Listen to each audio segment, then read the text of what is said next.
चलिए क्या देख रहे थे जी हम लोग?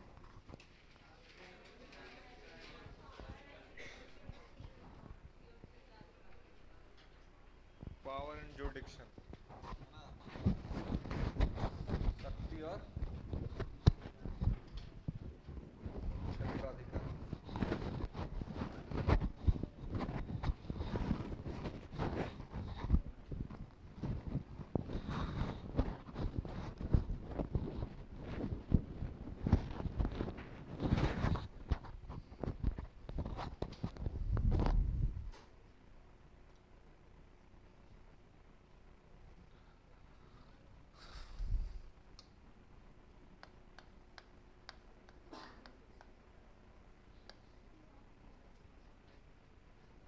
चलिए, तो सुप्रीम कोर्ट हम लोग देख रहे थे और कल हम लोग देखे थे इंडिपेंडेंसी ऑफ सुप्रीम कोर्ट, है ना, सर्वोच्च न्यायालय की स्वतंत्रता।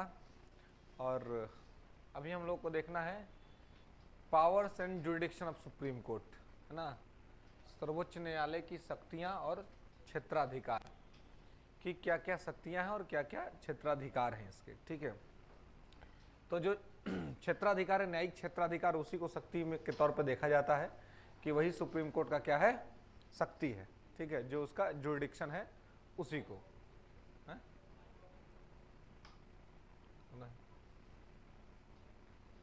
ठीक है, तो जुरिडिक्शंस ऑफ सुप्रीम कोर्ट जो है वही पावर है उसका।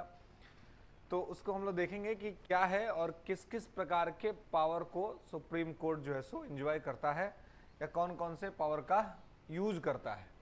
ठीक है, इसमें बहुत सारे पावर्स होते हैं, तो लिखेंगे थोड़ा सा, उसके बाद बात करते हैं इस पे। लिखेंगे original jurisdiction of the supreme court.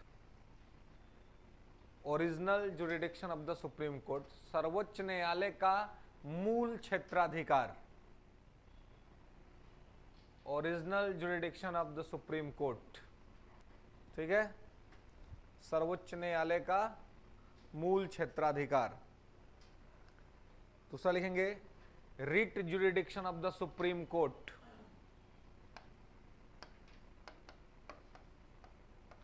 Writ jurisdiction of the supreme Court, सर्वोच्च न्यायालय का न्यायाधीश क्षेत्राधिकार। सर्वोच्च न्यायालय का न्यायाधीश क्षेत्राधिकार। ठीक है, तीसरा लिखेंगे appellate jurisdiction of the supreme court. Appellate jurisdiction of the supreme Court, सर्वोच्च न्यायालय का अपीलीय क्षेत्राधिकार। सर्वोच्च न्यायालय का अपीलीय क्षेत्राधिकार। Writs jurisdiction of the supreme Court, सर्वोच्च न्यायालय का अपीलीय क्षेत्राधिकार। ठीक है, next advisory jurisdiction of the supreme Court. Advisory jurisdiction of the supreme Court, सर्वोच्च न्यायालय का सलाहकारी क्षेत्राधिकार। सर्वोच्च न्यायालय का सलाहकारी क्षेत्राधिकार। Court of the record. Court of the record of the supreme court. Court of the record of the supreme Court, सर्वोच्च न्यायालय अभिलेखीय न्यायालय। सर्वोच्च न्यायालय अभिलेखीय न्यायालय। अभिलेखीय न्यायालय को ही कोर्ट ऑफ द रिकॉर्ड कहते हैं। ठीक है, judicial review of the supreme court या judicial review jurisdiction of the supreme court. Judicial review of the supreme court, न्यायिक, सर्वोच्च न्यायालय की न्यायिक समीक्षा की शक्ति। सर्वोच्च न्यायालय की न्यायिक समीक्षा की शक्ति, judicial review power of the supreme court. ठीक है, judicial review power of the supreme Court, सर्वोच्च न्यायालय की न्यायिक समीक्षा की शक्ति। ठीक है, तो ये सब कुछ जो पावर्स हैं वो सुप्रीम कोर्ट के पावर्स हैं। ठीक है, या यूं कहें कि ये उनकी क्षेत्राधिकार है। ठीक है, तो इन्हीं सब पावर्स को कहते हैं कि ये सब क्या है, सुप्रीम कोर्ट का पावर है। तो सुप्रीम कोर्ट के पावर के अंतर्गत जो पहला पावर है वो क्या है, ओरिजिनल पावर, है ना, original jurisdiction of the supreme court, यानी कि मूल क्षेत्राधिकार। मूल क्षेत्राधिकार का क्या मतलब है, फंडामेंटल का बात यहां पर हो रहा है। जैसे आपके पास भी फंडामेंटल राइट है, वैसे सुप्रीम कोर्ट को भी क्या मिला हुआ है, फंडामेंटल मिला हुआ है। नहीं कह सकते हैं कि ये उसका फंडामेंटल राइट है ना, ये जो है सुप्रीम कोर्ट का फंडामेंटल राइट है, या यूं कहे कि इसका ओरिजिनल जुरिडिक्शन है ना, मूल क्षेत्राधिकार। इसका मतलब ये हुआ कि सर्वोच्च न्यायालय का जो मूल क्षेत्राधिकार है उसके अंतर्गत वो जो भी काम करता होगा वो सिर्फ वही कर सकता है, दूसरा कोई नहीं करेगा। उसी को कहते हैं मूल क्षेत्राधिकार, है ना, फंडामेंटल जुरिडिक्शन या ओरिजिनल जुरिडिक्शन। ठीक है, तो ओरिजिनल जुरिडिक्शन में थोड़ा सा लिखेंगे ओरिजिनल जुरिडिक्शन। ऊपर सब आपने लिख लिया कि ये सारे जुरिडिक्शंस है ना, ये सारी शक्तियां हैं। अब इन शक्तियों को देखेंगे कि ये शक्तियां क्या है और किस प्रकार से हैं। ठीक है, तो पहला लिखेंगे ओरिजिनल जुरिडिक्शन।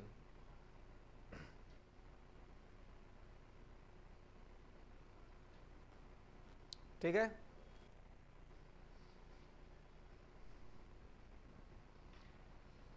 Original jurisdiction. तो ओरिजिनल जुरिडिक्शन मूल क्षेत्राधिकार का मतलब ये दिमाग में बिठा लेंगे कि इसका मतलब ये है कि इसके मामले होंगे वो सिर्फ और सिर्फ सुप्रीम कोर्ट ही देखेगा, दूसरे किसी भी कोर्ट को देखने का अधिकार नहीं होगा, है ना।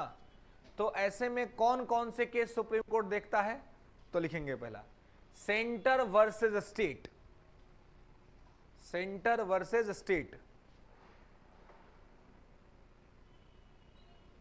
ठीक है, तो जो पहला हो जाएगा इसमें सेंटर वर्सेस स्टेट। ठीक है, सबसे पहले क्या हो जाएगा, केंद्र और राज्य के बीच का झगड़ा, है ना, मतलब केंद्र और राज्य के बीच किसी बात को लेकर के विवाद है। ठीक है, तो वो मामला कौन देखेगा, केवल और केवल सुप्रीम कोर्ट देखेगा। दूसरा लिखेंगे group of state versus centre, group of state versus centre.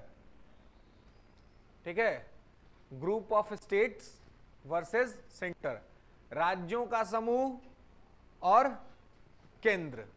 ठीक है, यानी बहुत सारे राज्य एक तरफ हो जाए और एक तरफ केंद्र हो जाए।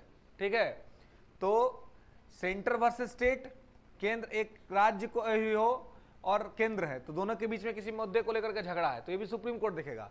लेकिन अगर जो है वो कहीं पर ग्रुप बन गया स्टेट का, है ना, तो ग्रुप के अगर स्टेट्स बन गए तो ये सब ग्रुप के स्टेट्स और फिर सेंटर, इन दोनों के बीच में अगर कोई झगड़ा चल रहा है तो वो भी कौन देखेगा, सुप्रीम कोर्ट देखेगा। एक ऐसी स्थिति हो सकती है कि कुछ स्टेट सेंटर के साथ चले जाए और कुछ स्टेट सेपरेट रहे, मतलब कि अलग रहे, उनके बीच में झगड़ा हो जाए, है ना। तो centre versus state, group of state versus centre. ठीक है, उसके बाद ऐसा हो सकता है कि 2 and more स्टेट्स, है ना, वर्सेस सेंटर। ठीक है, कि अगर ऐसा हो जैसे कि अब अभी केंद्र में जो सरकार चल रही है तो बहुत सारे राज्यों में भी इसकी सरकार है, जैसे यूपी में, है ना, सरकार चल रही है, गुजरात में चल रही है सरकार, इनकी अपनी सरकार है, मध्य प्रदेश में इनकी अपनी सरकार चल रही है। तो कहने का मतलब यह है कि अगर कोई विवाद राज्यों के साथ होता है तो कुछ स्टेट होंगे जो केंद्र के साथ ही होंगे, कम से कम जो सेम पार्टी गवर्नमेंट है वो तो उनके साथ ही रहेंगे। तो एक तो ये वाली जो कंडीशन बनेगा इसमें होगा कि ये स्टेट अलग, मतलब सेम पार्टी वाली नहीं है। इसमें भी ग्रुप ऑफ स्टेट जो बनेगा, ये ग्रुप ऑफ स्टेट कौन सा बनेगा, जो कि इनके समर्थन वाली नहीं है ना, वो ग्रुप ऑफ स्टेट बनेगा। और जो तीसरा जो चीज है group of state versus centre, इसके अलावे जो तीसरा ये है वो है कि कुछ स्टेट्स के ग्रुप होंगे, ठीक है, और कुछ सेंटर के ग्रुप होंगे, है ना। तो लिख लेंगे groups of centre versus state groups, group of centres versus state groups, ठीक है, केंद्र का समूह और के खिलाफ राज्यों का समूह, ठीक है।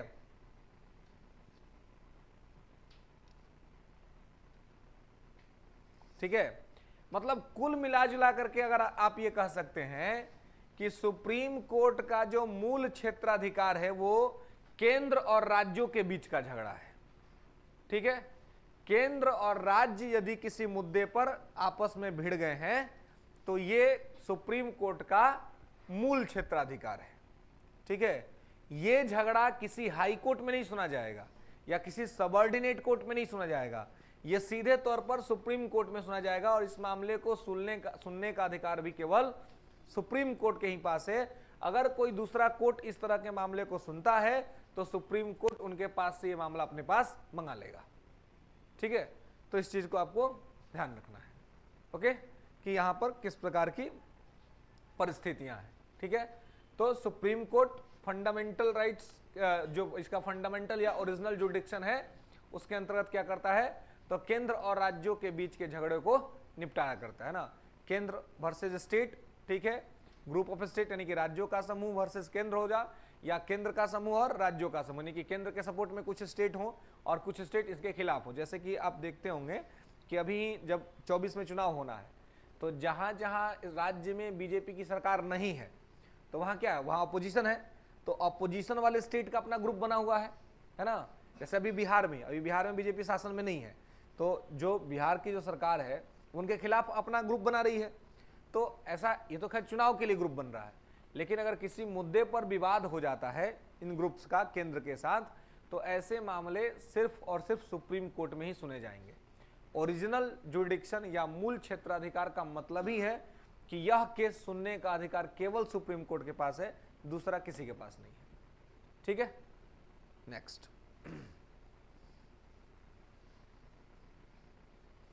रिट जुडिक्शन, न्यायादेश क्षेत्राधिकार।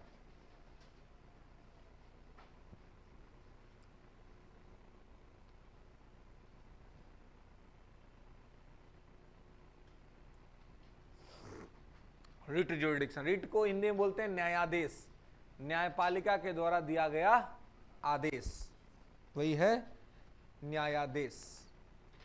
Writ jurisdiction of the supreme court, लिखेंगे कि the supreme court is empowered, the supreme court is empowered to issue writs, to issue writs. सर्वोच्च न्यायालय के पास रिट जारी करने की शक्ति है, सर्वोच्च न्यायालय के पास रिट जारी करने की शक्ति है।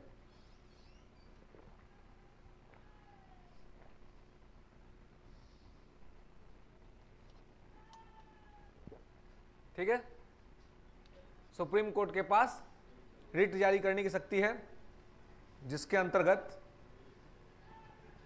अंडर दिस लिख लेंगे,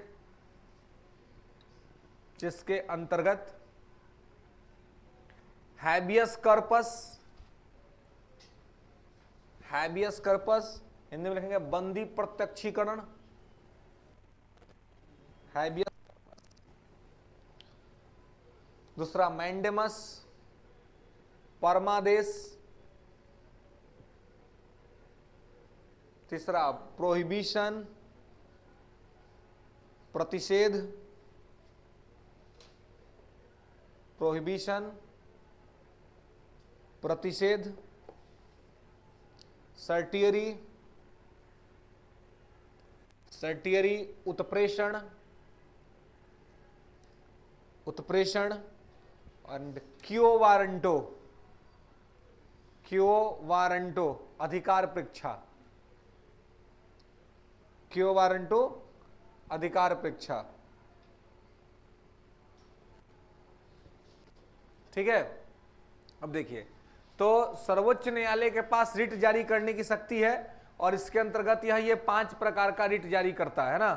ये रिट्स 5 प्रकार का, आप फंडामेंटल राइट में पढ़े थे, फंडामेंटल राइट में बताया था आर्टिकल 32 के तहत सुप्रीम कोर्ट जो है सो रिट जारी करता है जिसके तहत वो लोगों के मूल अधिकार का रक्षा करता है।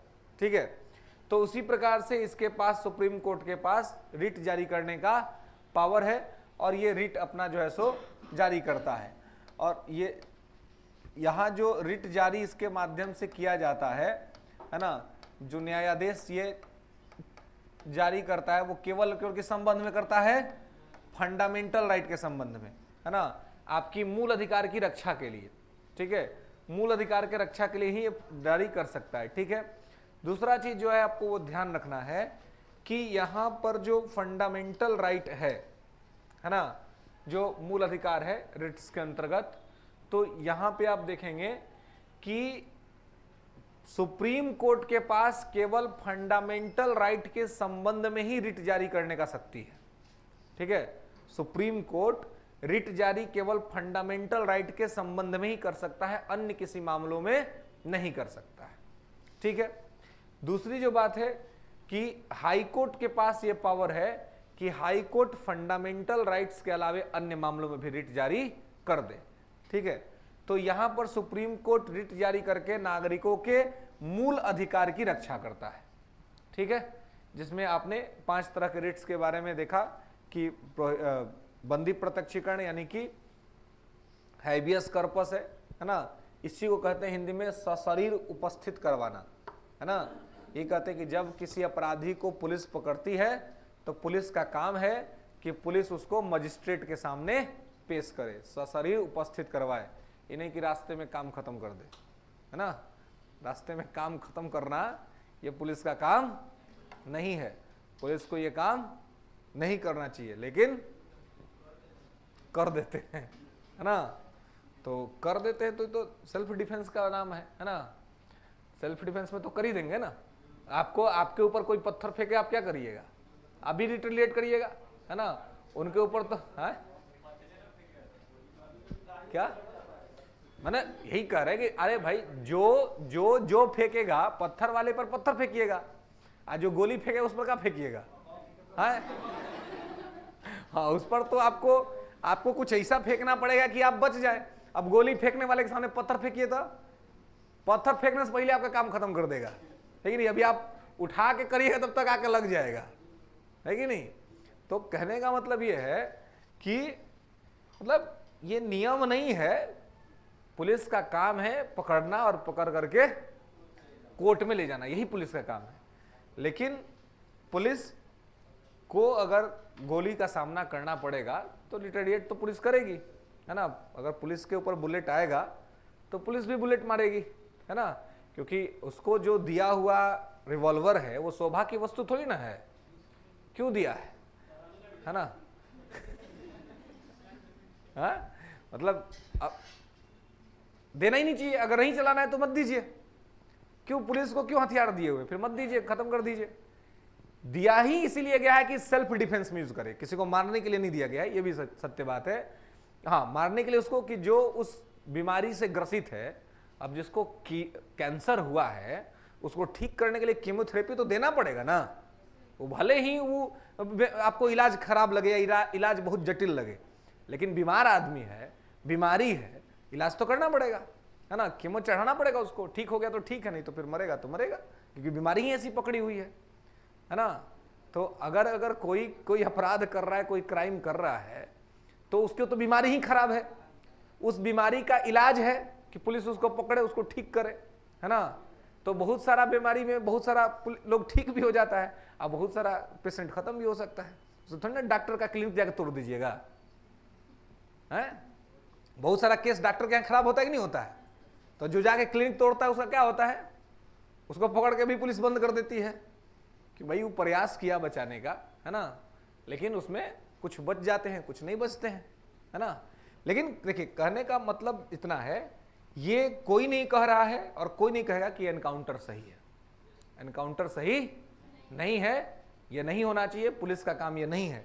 लेकिन कहते ना कि नियमों का बात बतियाना यहाँ पर बोर्ड पे खड़ा होकर के, पोडियम पे खड़ा करके शायद मेरे लिए बहुत आसान होगा कि मैं ये कहूँ, आपके लिए बहुत आसान होगा कि आप बैठ करके बोल लें।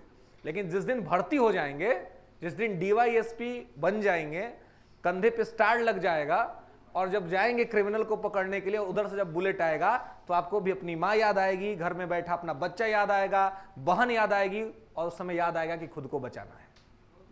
ठीक है ना? तो खुद के बचाने के लिए आप भी एक्शन लीजिएगा। अभी चाहे कितना भी नैतिकता का बात बतिया लीजिए, खूब आदर्शवादी बात बतिया लीजिए कि नहीं हम तो आदर्श में जिएंगे, लेकिन जब सामने से बुलेट आ रही होगी ना तो घर में इंतजार करती हुई बीबी याद आएगी। आएगी कि नहीं आएगी? है बच्चे याद आएगा कि नहीं आएगा? है वो तो ऑफिसों में याद आती रहेगी, है कि नहीं? गोली तो बोलिए कि बहुत बात है, याद आ रही है तो ये कोई बुरा बात है जी, अच्छा बात है, मतलब कि संबंध अच्छा चल रहा है तब ना याद आ रहा है। हाँ तो याद आने में कोई दिक्कत नहीं है, याद अगर नहीं आएगा तो मामला गंभीर है ना। इसका मतलब कि आपका सब कुछ ठीक नहीं चल रहा है, संबंध खराब चल रहे हैं, वो गड़बड़ बात है। तो संबंध ठीक रहेगा, किसी के साथ आपका संबंध अच्छा है तब ना आप उसको याद करते हैं, आप उसको मिस करते हैं ना। और किसी के साथ रोजो आपका झगड़ा हो रहा है तो भगवान से मनाते हैं कि भगवान जल्दी छुटकारा मिल जाए, है ना, जिस बहाना छुटकारा हो जाए। तो याद आने में कोई बुराई की बात नहीं है ना, याद आ रहा है तो ठीक बात है, उसमें क्या दिक्कत है। हाँ लेकिन मैं कहना ये चाह रहा हूं कि अगर वैसा सिचुएशन किसी के भी साथ जब बनता है तो उसको सेल्फ डिफेंस करना ही पड़ता है, ये उसकी मजबूरी है। लेकिन जानबूझ के अगर ऐसा कुछ होता है, जानबूझ के अगर पुलिस ऐसा कुछ करती है तो वो ठीक नहीं है, क्योंकि पुलिस का वो काम नहीं है। जानबूझ करके आप गए हैं पकड़ने के लिए और पकड़ने लायक परिस्थितियां बनी हैं तो आपको पकड़ना चाहिए, ना कि आपको मारना चाहिए, ये आपका काम नहीं है ना, ये नहीं है। और अगर ऐसा करते हैं, पकड़े जाते हैं तो इसमें भी उपाय है, कोर्ट है, नौकरी खा जाएगा, नौकरी खत्म हो जाएगी, जेल हो जाएगा। और बहुत सारे पुलिस ऑफिसर जो फेक एनकाउंटर में पकड़े गए हैं, प्रूव हो गया, वो जेल में है, गए थे नौकरी करने के लिए, अब जेल में नौकरी कर रहे हैं, है ना। तो कहने का मतलब यह है कि ये व्यवस्था जो है वो निगेटिव चीज को एक्सेप्ट नहीं करती है ना। सिचुएशन आपको क्लियर करना पड़ेगा कि सिचुएशन वैसा बना है कि नहीं बना। बिना सिचुएशन बने अगर आप इस तरह का काम करते हैं, जांच में अगर प्रूव हो जाता है तो फिर कार्रवाई हो सकती है।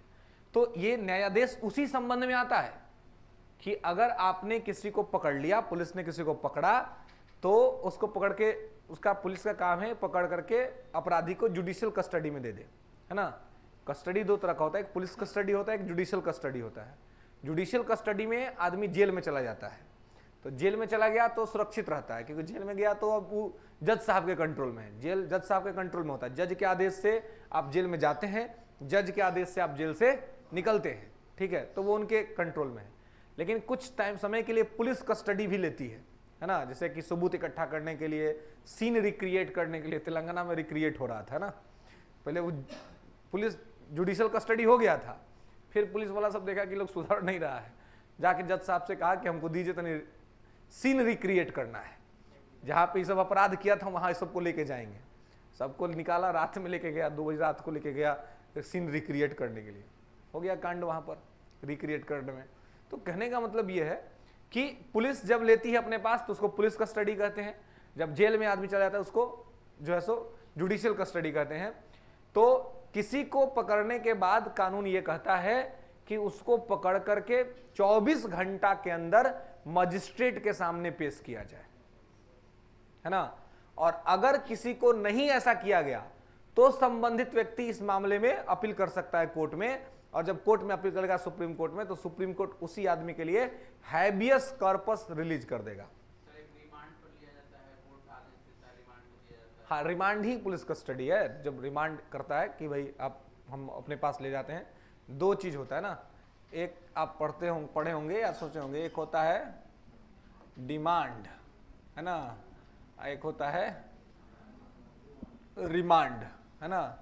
तो डिमांड और रिमांड में बेसिक अंतर यह है कि डिमांड ये है कि आप अपना जो मतलब आपका कोई वस्तु है और आपसे कोई मांग रहा है, उसको होता है डिमांड करना। जैसे आप हैंड वॉच पहने हुए हैं, किसी को आपका वॉच पसंद आ गया, है ना, तो ठीक प्रवृत्ति का होगा तो मांगेगा, गड़बड़ प्रवृत्ति हो तो प्रयास करेगा अच्छा कब खोल लेंगे, है कि नहीं। तो जो मांग रहा है कि भाई तुम्हारा घड़ी बड़ा अच्छा है, इसको दो, मैं इसको पहनना चाहता हूं, तो ये डिमांड हुआ। अब आपकी मर्जी, आप देंगे या ना देंगे, है ना। तो ये होता है डिमांड। जब आपकी वस्तु कोई आपसे मांगता है उसको बोलते हैं डिमांड। तो आपने दे दिया कि लो भाई ले जाओ पहनो, तो वो डिमांड था। लेकिन जो ले गया उसको इतना अच्छा लगा कि अब वो देने के मूड में नहीं है ना, अब वो सोच रहा है कि अभी अपने ही पास रह जाए, मेरे ही पास रहे, मैं इसको वापस ना करूं। तो जब आप जाके उससे कहते हैं कि भाई हम कल तुमको दिए थे, एक दिन के लिए मांगा था, 10 दिन हो गया अभी तक दिए नहीं, लाओ मेरा सामान, तो जब आप जाके उसको मांगते हैं अपना दिया हुआ वस्तु, उसको बोलते हैं रिमांड। तो पुलिस जब अपराधी को कोर्ट से मांगती है उसको कहते हैं रिमांड, क्योंकि अपराधी को कोर्ट तक पहुंचाया कौन है?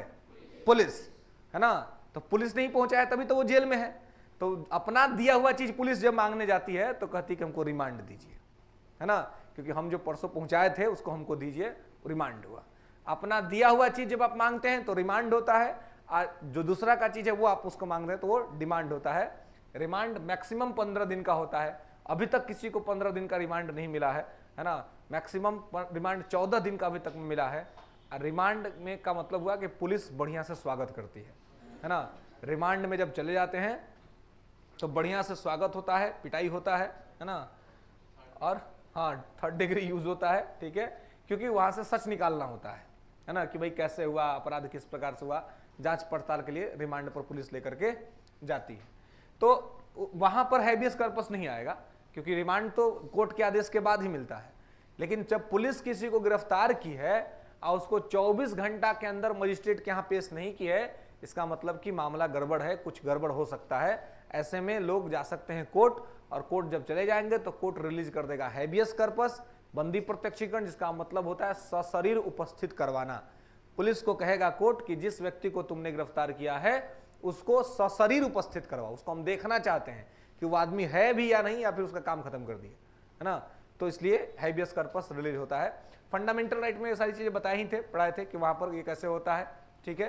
तो रिट जुरिडिक्शन है कोर्ट के पास, जो फंडामेंटल राइट्स के संबंध में किया जाता है, ठीक है। प्रोसीड।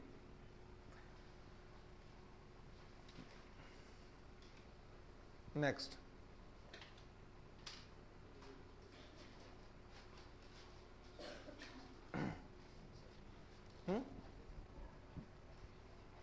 चलिए तो नेक्स्ट लिखेंगे रिट जुरिडिक्शंस हो गया। आगे लिखेंगे appellate jurisdiction.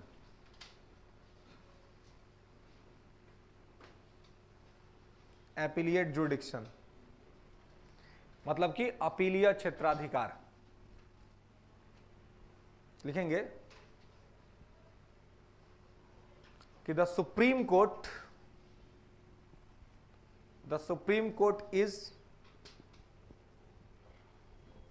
is a primary court of appellate। सर्वोच्च न्यायालय अपील का न्यायालय है या प्राथमिक न्यायालय है, ठीक है। लेकिन ध्यान रखेंगे कि जो सर्वोच्च न्यायालय है ये लास्ट एपिलिएट जुरिडिक्शन भी है। वहीं पर नोट कर लिख लेंगे कि it is the last appellate jurisdiction, अंतिम अपीलीय क्षेत्राधिकार।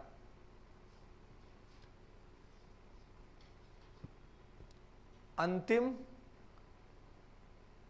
अपीलीय क्षेत्राधिकार,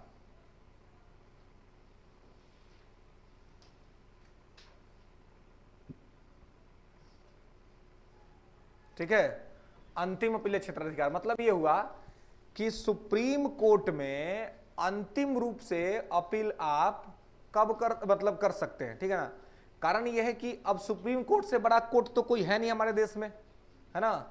तो आपका अंतिम अपील जो हो सकता है, अंतिम तौर पे अगर आप कहीं अपील कर सकते हैं तो वो कहां कर सकते हैं? सुप्रीम कोर्ट में कर सकते हैं, ठीक है, और कहीं नहीं कर सकते हैं, क्योंकि सुप्रीम कोर्ट के ऊपर कोई अपील कोर्ट ही नहीं है हमारे देश में, है ना। तो इसलिए सबसे बड़ा जो अपील का न्यायालय है हमारे यहाँ वो कहाँ है? सुप्रीम कोर्ट है ना। सुप्रीम कोर्ट में ही आप अंतिम तौर पर अपील कर सकते हैं, चाहे कोई भी मामला हो, उसके बाहर आप कहीं अपील नहीं कर सकते हैं, ठीक है। नेक्स्ट, क्या प्राथमिक, जैसे कि सेंटर वर्सेस स्टेट का मामला है, ठीक है, तो उसके लिए प्राथमिक भी वही है, अंतिम भी वही है, क्योंकि वहां पर उस मामले में पहले वहीं पर अपील कर सकते हैं और आखिरी अपील वहीं पे कर सकते हैं, क्योंकि सेंटर वर्सेस स्टेट का जो मामला है, केंद्र राज्य का जो झगड़ा है, वो कहीं और सुना ही नहीं जाएगा, है ना। हाँ, मतलब वो कह सकते हैं कि सुप्रीम कोर्ट का फंडामेंटल राइट है, ठीक है, सुप्रीम कोर्ट का फंडामेंटल राइट है। इसके अलावा आपका अपना भी जो ये है ना, आपका अपना भी जो फंडामेंटल राइट है वो भी क्या है, वो प्राइमरी ही है, क्योंकि आपके पास ये अधिकार है कि आप सीधे सुप्रीम कोर्ट में चले जाइए। अगर आपका फंडामेंटल राइट का वायलेशन हुआ है तो सीधे आपके पास राइट है कि आप चल जाइए कहां, सुप्रीम कोर्ट, है ना। प्रोसीड। नेक्स्ट लिखेंगे कि अब देखिए जो इसका एप्लीएट जुरिडिक्शन है वो दो तरह का है ना। लिख लेंगे कि two types of the appellate jurisdiction, अपीलीय क्षेत्राधिकार का दो प्रकार है मुख्य तौर पर।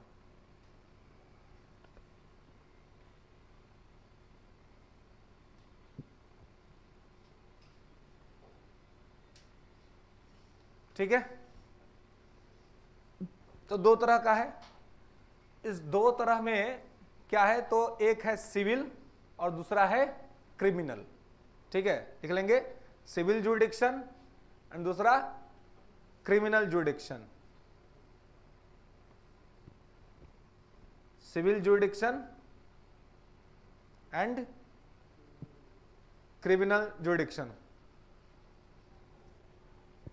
ठीक है, मतलब कि दीवानी क्षेत्राधिकार और आपराधिक क्षेत्राधिकार। ठीक है, दीवानी मामले में भी और आपराधिक मामले में भी। ठीक है, इन दोनों मामलों में ऐसा हो सकता है। ठीक है, मतलब दीवानी मामले में भी आप अपील कर सकते हैं। ठीक है, और फौजदारी मामले यानी कि क्रिमिनल मामले में भी अपील कर सकते हैं, इसको आपराधिक मामला भी कहा जाता है। ठीक है, तो इन मामले के अंतर्गत आप क्या कर सकते हैं, अपील कर सकते हैं। ठीक है, सिविल केस में क्या आता है जी,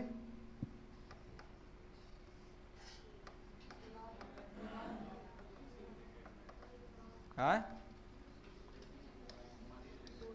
मनी रिलेटेड, हाँ, क्या, विवाह से रिलेटेड, केवल विवाह से रिलेटेड आता है।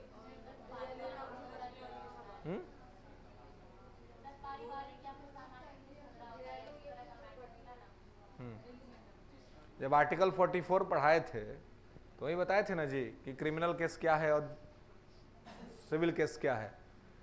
तो संपत्ति का मामला हो, विवाह का मामला हो, तलाक का मामला हो, वंश का मामला हो, है ना, गोद लेने का मामला हो, तो ये सब का सब क्या है, सिविल केस है। ठीक है, क्रिमिनल केस है, किसी का अपहरण कर लिए, किसी का मर्डर कर दिए, किसी को धमकी दे दिए, कहीं पे डकैती कर लिए, है ना, ये सब क्या है, ये सब क्रिमिनल केस है। तो इन दोनों मामले में, है ना, सिविल में भी और क्रिमिनल में भी, दोनों मामलों में ही आप सुप्रीम कोर्ट में जाकर के अपील कर सकते हैं। ठीक है, और यही आपका अपील का अंतिम न्यायालय है। इसके अलावे आप कहीं अपील कर भी नहीं सकते हैं, है ना। इस यहां पर अगर आपका बात सुन लिया गया तो ठीक है, नहीं तो फिर आपका जो है सो बात कहीं नहीं सुना जाएगा, है ना। अब आपको सजा हो गया है तो आप जा करके राष्ट्रपति के यहाँ मर्सी डाल सकते हैं, हर मर्सी पिटीशन, है ना, जिसको दया याचिका बोलते हैं। राष्ट्रपति को मर्जी किया तो दया दिखाएंगे वो आप पे, अन्यथा नहीं दिखलाएंगे। वहां पर बहस नहीं होता है ना, क्योंकि वो कोर्ट नहीं है। ठीक है, कोर्ट सुप्रीम कोर्ट है। अंतिम तौर पे सुप्रीम कोर्ट जो कुछ भी कह देगा वही आपके लिए मान्य होगा और वही आपको मानना होगा, उसके बाहर आप कहीं भी अपील जाकर के नहीं कर सकते। ठीक है, नेक्स्ट, एडवाइजरी जुरिडिक्शन, सलाहकारी क्षेत्राधिकार।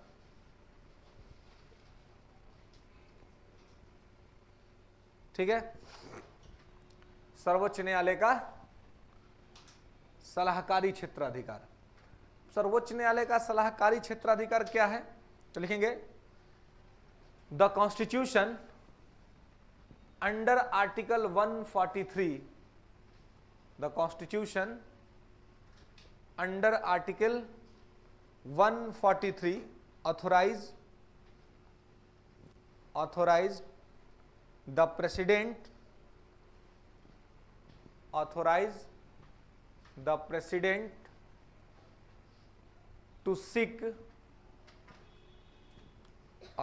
the president to seek the opinion of the Supreme Court, seek the opinion of the supreme court into categories of two matters, into categories of two matters। अनुच्छेद 143 के अंतर्गत,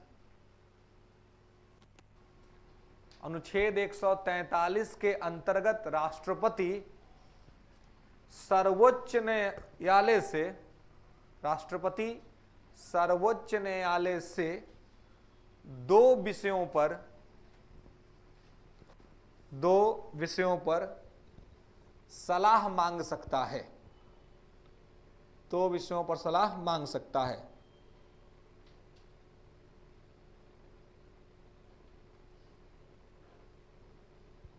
ठीक है, दो विषयों पर।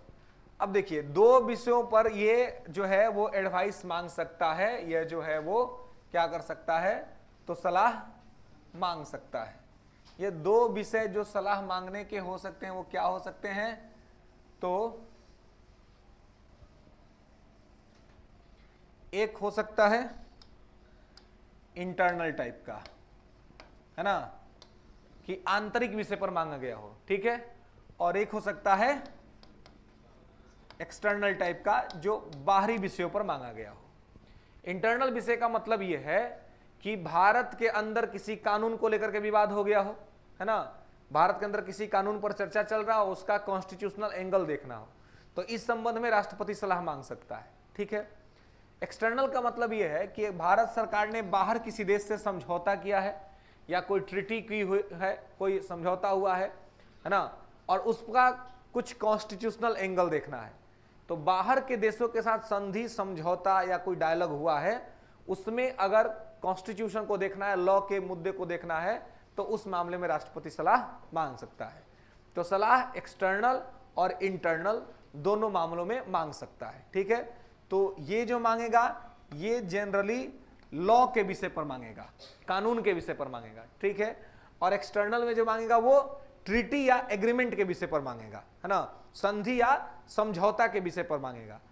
इन दोनों ही विषयों पर, इंटरनल और एक्सटर्नल दोनों ही विषयों पर वो सलाह मांग सकता है। लेकिन सुप्रीम कोर्ट के पास ये स्वतंत्रता है कि इंटरनल विषय में वो सलाह दे भी सकता है, सलाह नहीं भी दे सकता है ना। इंटरनल मामले पर अगर राष्ट्रपति ने मांगा है सलाह, तो सुप्रीम कोर्ट इस पर सलाह दे भी देगा या नहीं भी देगा, यानी ये उसके इच्छा पर निर्भर करता है कि इंटरनल मामले में वो सलाह देगा कि नहीं देगा। लेकिन एक्सटर्नल मामले में सुप्रीम कोर्ट बाध्यकारी है कि सलाह देगा ही देगा, है ना। अगर एक्सटर्नल विषय पर राष्ट्रपति ने सलाह मांगा है तो सुप्रीम कोर्ट इसके लिए बाध्य है कि वो इस पर सलाह देगा। ठीक है, सुप्रीम कोर्ट इसके लिए क्या है, बाध्य है। तो यहां पर यह सलाह उसको देना पड़ेगा। ठीक है, एक्सटर्नल मामले में सलाह उसको देना पड़ेगा। लेकिन राष्ट्रपति दोनों में सलाह तो मांग सकता है, लेकिन मानने के लिए दोनों में से किसी में बाध्य नहीं है। सलाह ले लेगा, लेकिन ना ही वो एक्सटर्नल पर मानने के लिए बाध्य है और ना ही इंटरनल पर मानने के लिए बाध्य है। दोनों में से कोई भी सलाह मानने के लिए राष्ट्रपति बाध्य नहीं है। लेकिन सुप्रीम कोर्ट एक्सटर्नल मामले में सलाह देने के लिए बाध्य है, इंटरनल मामले में सलाह देने के लिए बाध्य नहीं है। बताया समझ में, कोई दिक्कत नहीं ना।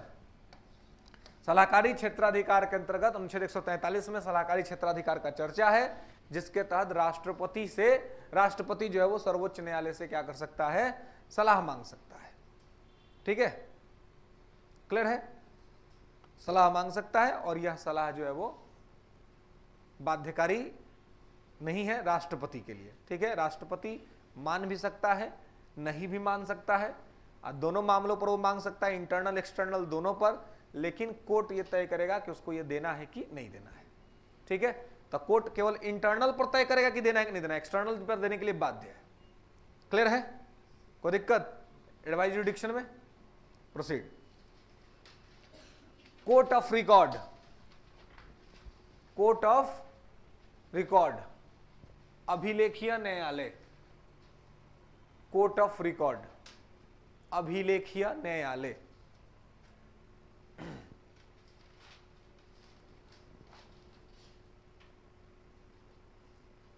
ठीक है, अब देखिए कोर्ट ऑफ रिकॉर्ड, लिखेंगे कि Supreme Court also know as court of record court, Supreme Court also know as court of record court, सर्वोच्च न्यायालय को अभिलेखीय न्यायालय के नाम से भी जाना जाता है।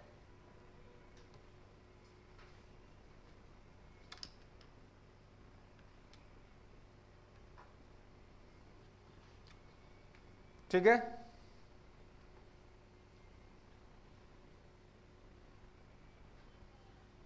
ठीक है। अब देखिए कोर्ट ऑफ रिकॉर्ड या अभिलेखीय न्यायालय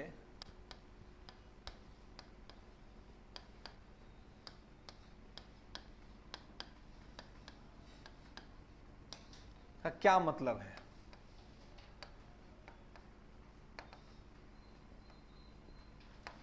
तो जो कोर्ट ऑफ रिकॉर्ड है अभिलेखीय न्यायालय, इसका एक्चुअल में मतलब क्या है? अभिलेखीय न्यायालय, आप इतिहास में पढ़े होंगे, अभिलेख पत्थरों पर लिखा जाता था, है ना, और उसका मौलिक विशेषता क्या है कि वो जब जिस समय में जैसा लिखा गया आज भी वैसा ही है ना, वो बदलता नहीं है, ठीक है, या वो खत्म नहीं होता है, वो मिटता नहीं है ना। मतलब आप कह सकते हैं कि एक रिकॉर्ड के तौर पर वो रहता है। अशोक के अभिलेख आज भी हैं, है ना, समुद्रगुप्त के अभिलेख आज भी हैं, चंद्रगुप्त द्वितीय, विक्रमादित्य के अभिलेख आज भी हैं, है ना। इन सबसे पहले ही अगर आप चले जाए तो वैदिक काल में, है ना, वैदिक काल का जो जानकारी मिलता है ना, तो वैदिक काल के जानकारी वाले अभिलेख भी वैसे ही के वैसे हैं अभी भी। तो कहने का मतलब ये है कि ये सब इंस्क्रिप्शंस जो पत्थरों पर लिखा जाता था वो अभी भी है। तो उसी प्रकार से सुप्रीम कोर्ट को भी अभिलेख न्यायालय कहा जाता है।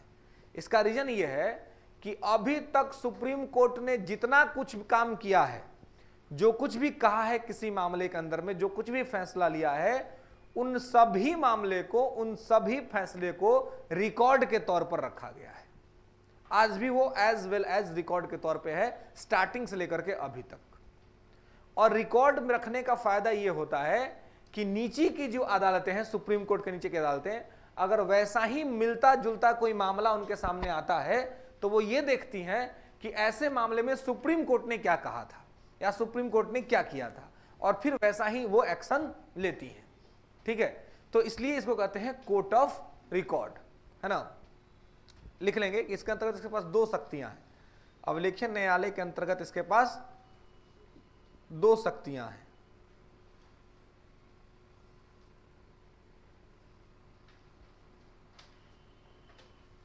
अभिलेखीय न्यायालय के अंतर्गत इसके पास दो शक्तियां, लिख लेंगे।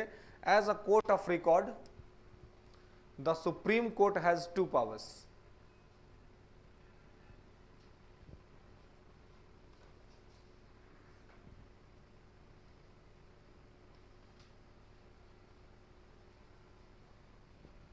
ठीक है, दो शक्तियां हैं। पहला लिखेंगे कि the judgment proceeding and acts of the supreme Court, the judgment proceeding and acts of the supreme Court are recorded.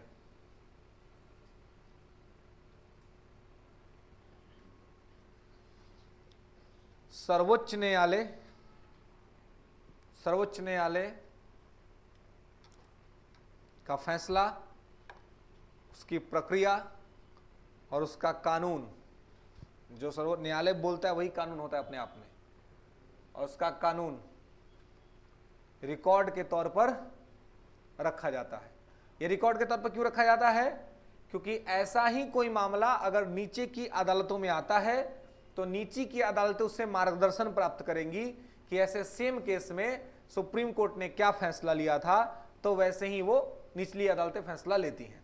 मतलब सुप्रीम कोर्ट देश की निचली अदालतों के लिए एक प्रकार से गार्जियन का काम करता है। ठीक है, इसीलिए इसको अभिलेख का न्यायालय बनाया गया है। ओके, नेक्स्ट लेंगे it has power to punish. दूसरा लिखेंगे it has power to punish for contempt of court. it has power to punish, it has power to punish for contempt of court. इसके पास कोर्ट की, न्यायालय की अवहेलना करने पर दंड देने की शक्ति है। इसके पास न्यायालय की अवहेलना करने पर दंड देने की शक्ति है। इसके पास न्यायालय की अवहेलना करने पर दंड देने की शक्ति है। ठीक है, ओके। इसके पास न्यायालय की अवहेलना करने पर दंड देने की शक्ति है। अगर कोई न्यायालय की अवहेलना करता है, अवमानना करता है, तो उस पर यह दंड दे सकता है 6 महीने का जेल अथवा 2000 का जुर्माना। ठीक है, लिख लेंगे 6 महीने का जेल अथवा 2000 का जुर्माना। ठीक है, तो जेल भी हो सकता है या जुर्माना भी लगाया जा सकता है। बहुत मामले में ये दोनों भी हो सकता है, जेल भी होगा, जुर्माना भी लगेगा, है ना। तो ये कोर्ट ऑफ कंटेम्प्ट। तो अभिलेखीय न्यायालय का ये मतलब है ना कि बहुत सारे लोग भी अभिलेखीय न्यायालय जो है, या इसको क्या इसीलिए कहते हैं, जैसा कि हमने बताया कि पत्थर पर लिखा रहता है ना। तो पत्थर की अपनी क्वालिटी है कि उस पर जो चीज लिखा हुआ है वो मिटेगा नहीं, है ना। वो हमेशा बना रहेगा, वो कभी खत्म नहीं होगा। इसलिए आप देखते होंगे कि अन्य प्रसंगों में पढ़े हुए व्यक्ति पत्थर का बहुत इस्तेमाल करते हैं शब्दों में, है ना। शब्दों नहीं कहते हैं, शब्दों में इस्तेमाल करते हैं, क्योंकि पत्थर की अपनी विशेषता होती है कि पत्थर कठोर होता है कि नहीं। उसका जो सबसे मौलिक विशेषता है वो क्या है कि वो कठोर है ना। तो कठोर है तो उसको, उस पर कुछ, पहला तो कोई चीज उस पर लिखाता नहीं है ना। बहुत मुश्किल होता है। ऐसे नॉर्मल चीज पे कुछ लिखना चाहे तो आप नॉर्मली लिखा जाएगा, है ना। लेकिन पत्थर पे कुछ लिखने के लिए आपको क्या करना पड़ता है ना, उस पर आपको चोट पहुंचाना पड़ता है ना, तब जाकर के वो चीजें उकेरती हैं या उस पर लिखा जाता है, और उसी वजह से वो कभी खत्म नहीं होता है ना। तो इसीलिए सुप्रीम कोर्ट को भी वो न्यायालय कहा था, अभिलेखीय न्यायालय कहा जाता है कि सुप्रीम कोर्ट ने अभी तक के जितने वर्डिक्ट्स दिए हैं, जितने क्रियाकलाप किए हैं, जितनी गतिविधियां की हैं, वो कभी भी जो है सो ये नहीं होगा। ठीक है, मतलब कि वो कभी खत्म नहीं होगा, है ना। तो इसी संदर्भ में आपको अभिलेखीय न्यायालय को ध्यान रखना है कि पत्थर की तुलना अभिलेख से की जाती है ना, और इसकी ही तुलना आम जनजीवन में भी लोग कर लेते हैं, है ना। ठीक है, आम जनजीवन में भी इसका इस्तेमाल करते रहते हैं। लेकिन आम जनजीवन में कोई पत्थर होता है जी? है? नहीं होता है, कोई पत्थर नहीं होता है। होता है? होता है, कौन बोला जी? अरे जिसका पत्थर से सामना हुआ होगा तुम कहेगा कि होता है कि नहीं। इसमें थोड़ी ना कोई यूनिवर्सल रूल है, हो भी सकता है, नहीं भी हो सकता। अब जो मान लीजिए जो जिसके अंदर में लेक ऑफ इमोशन है ना, इमोशन का अभाव है, वो पत्थर ही है कि नहीं। और जो जिसके अंदर इमोशन का बाढ़ है ना, वो केवल सारा चीज इमोशन के बेसिस पे ही करता है ना। उस आदमी से बहुत सतर्क रहने की आवश्यकता है। देखिए, पत्थर वाला ज्यादा सतर्क रहने की जरूरत नहीं है, क्योंकि वो कभी आपको डुबाएगा नहीं, है ना। वो कभी आपको डुबाएगा नहीं, बहुत हो सकता है तो आपको मजबूत ही बना देगा। एक टाइम पर आपको लगेगा कि मैंने आपके साथ बहुत बुरा हुआ, आप बहुत गलत हो रहा है ना, लेकिन दूसरे ही टाइम पे एक चीज और प्रोसेस आपके साथ होता रहेगा कि आप बहुत मतलब सहनशील हो जाएंगे ना। फिर एक टाइम के बाद क्या लगेगा कि आपके लिए ये सब चीजें बहुत ज्यादा मैटर नहीं करेंगी, और आप कहेंगे कि भाई ये तो होता ही है ना। लेकिन जो इमोशन के बाढ़ में डूबने वाले लोग हैं, गोता लगाने वाले जो लोग हैं, है ना, उनके साथ बड़ी समस्या हो जाती है ना। हाँ, सब बात दिल पे ले लेता है बेचारा, है ना, और कहेगा कि हम दिल से सोचते हैं, हम दिल से मानते हैं, है ना। भाई दिल का एक ही काम है, धड़कना, है कि नहीं, पंप करना, आपको जीवित रखना। उससे एक ही काम लीजिए तो ज्यादा अच्छा है। उससे अगर सारा काम लेने लगिएगा तो बाकी काम क्या होगा, प्रभावित हो जाएगा, है ना। तो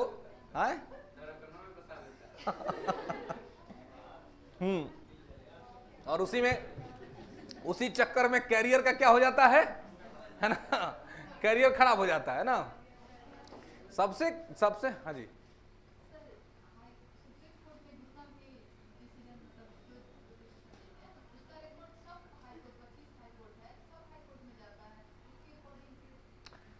देखिए कहीं कोई रिकॉर्ड जाता नहीं है, रिकॉर्ड सुप्रीम कोर्ट अपना खुद ही रखता है, ठीक है। अब क्या होता है कि मान लीजिए कि हाई कोर्ट में कोई मामला गया और वो मेल खा रहा है उस मामले से जो सुप्रीम कोर्ट ने इसमें फैसला दिया है, तो कोई भी मामला ऐसा हो सकता है। क्या, कैसे नहीं पता चलेगा? आपको नहीं पता चलेगा ना। अब जो जज वहां बैठा हुआ है, जो वकील, वो यही स्टडी ही कर रहा है। अभी ये आप क्या कर रही हैं, आपको ये सब मामला पता चल रहा है ना। क्यों पता चले? कि आपका काम है, आप पढ़ रही हैं। वैसे ही जो जज साहब हैं और जो वकील है, उनका यही काम है कि वो यही देखें कि देश में क्या हो रहा है ना, सुप्रीम कोर्ट क्या कर रहा है, सुप्रीम कोर्ट क्या वर्डिक्ट दे रहा है। तो आपको पता हो ना हो, उनको पता रहता है, ठीक है। वो रिकॉर्ड्स को खंगालते रहते हैं, वो देखते रहते हैं। और खास करके वकील, है ना, क्योंकि वकील का यही काम है कि उसको तर्क से बातों को रखना है और सामने वाले की बातों को काटना है। इसलिए वो हमेशा अध्ययन करता है, वो हमेशा स्टडी करता है कि हम कहां से लूपहोल्स निकाल सकते हैं। तो इसलिए सुप्रीम कोर्ट चूंकि गार्जियन है, तो सुप्रीम कोर्ट के पास सारा डाटा रिजर्व के रूप में रहता है, रिकॉर्ड के रूप में रखता है वो अपना। और उससे संबंधित कोई मामला अगर किसी हाई कोर्ट में डिस्कस हो रहा है, तो वह जो हाई कोर्ट है वो भी उसको रिकॉर्ड को रखता है और उसको मेंटेन करता है, देखता है कि अंदर में क्या चल रहा है, उसके हिसाब से चीजों को करता है, ठीक है। तो इसलिए इस चीज को ध्यान रखना है कि ये कोर्ट ऑफ रिकॉर्ड है, इसका मतलब कि अभिलेखीय न्यायालय है, ठीक है। नेक्स्ट, उसके बाद क्या लिखे थे? न्यायिक समीक्षा, जुडिशियल रिव्यू, है ना। लेंगे जुडिशियल रिव्यू पावर या पावर ऑफ जुडिशियल रिव्यू।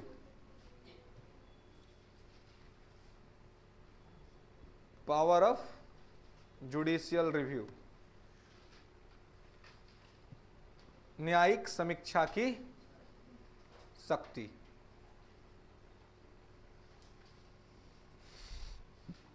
ठीक है। अब देखिए, तो न्यायिक समीक्षा की शक्ति जब आपको पढ़ाए थे फंडामेंटल राइट, तो वहीं पे बताए थे, है ना, कि आर्टिकल 13, है ना, आर्टिकल 13 में न्यायिक समीक्षा की शक्ति है, ठीक है। तो 13 के 2 के अंतर्गत जो है वो मुख्य तौर पर जुडिशियल रिव्यू का पावर मिला हुआ है सुप्रीम कोर्ट को, है ना। इसमें क्या है, तो सुप्रीम कोर्ट जो है वो अगर कोई कानून बनाया गया है इसके द्वारा, यानी कि संसद के द्वारा या स्टेट लेजिस्लेचर के द्वारा, और वो कानून जनता के हित में नहीं है, तो उसका रिव्यू कर सकता है ना। और रिव्यू केवल कानून का ही नहीं कर सकता है, एडमिनिस्ट्रेटिव ऑर्डर का भी कर सकता है। कोई प्रशासनिक आदेश प्रधानमंत्री या मुख्यमंत्री के द्वारा, है ना, दिया गया है, या मंत्री के द्वारा कोई आदेश आया है, या किसी प्रशासक ने, किसी ऑफिसर्स ने कोई आदेश दिया है, तो उसकी भी संवैधानिकता की जांच कोर्ट कर सकता है और देखेगा कि जो ऑर्डर दिया गया है वो कॉन्स्टिट्यूशनल है कि नहीं। अगर कॉन्स्टिट्यूशनल होगा तो कोई बात नहीं है, अगर कॉन्स्टिट्यूशनल नहीं होगा तो कार्रवाई हो सकती है, एक्शन लिया जा सकता है, और आपके जो निर्णय कोर्ट ने लिया, जो निर्णय संसद ने लिया है या किसी भी प्रधानमंत्री ने या किसी ने लिया है, तो उस निर्णय को ये स्थगित कर देगा, रुक देगा। रिव्यू का मतलब यह है समीक्षा करना और देखना कि जो चीजें हुई हैं वो सही हुआ है कि नहीं, कहीं कुछ गलत तो नहीं हुआ है, ये काम है रिव्यू का, ठीक है। तो लिख लेंगे कि review power of the supreme Court, सर्वोच्च न्यायालय की न्यायिक समीक्षा की शक्ति,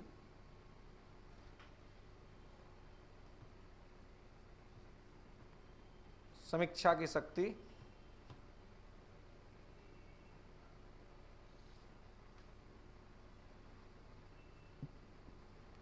समीक्षा की शक्ति, न्यायिक समीक्षा की शक्ति संविधान के अनुच्छेद 13 के अंतर्गत वर्णित है।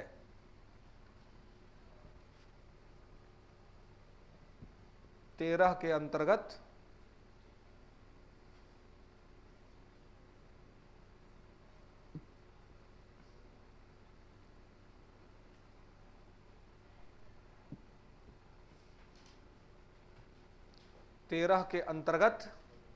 वर्णित है। ठीक है, क्या है, 13 के अंतर्गत वर्णित है।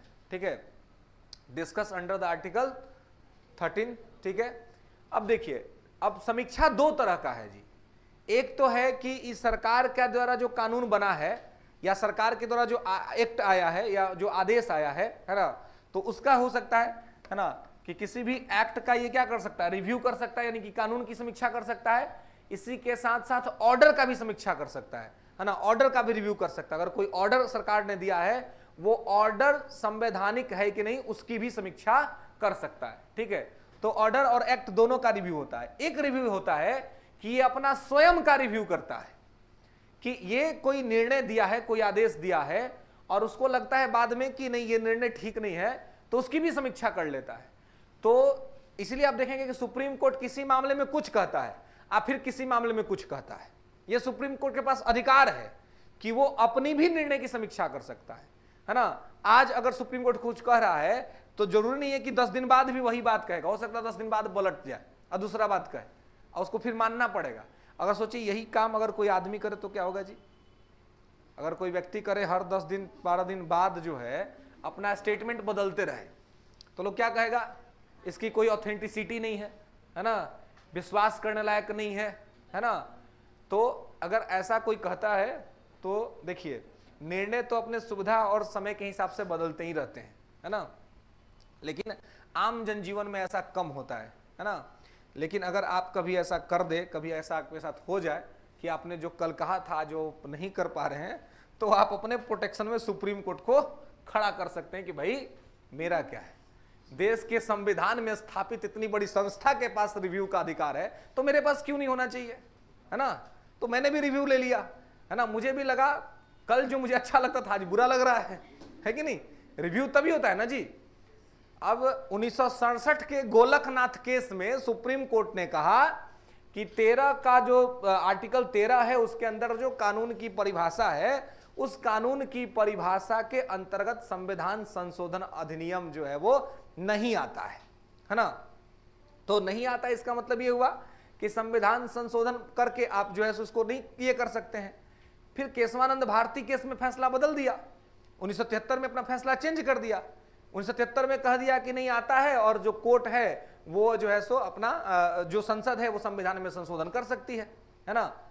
तो कोर्ट को आप देखेंगे कि समय समय पर अपना निर्णय बदलते रहता है ना। जब उसको लगता है कि नहीं ये निर्णय गलत हो गया, ये निर्णय ठीक नहीं हुआ, उसको बदल करके दूसरा निर्णय ले लेता है ना।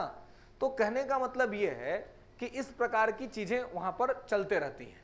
ठीक है, कोर्ट के अंदर में ये चीजें जो है सो चलते रहती हैं।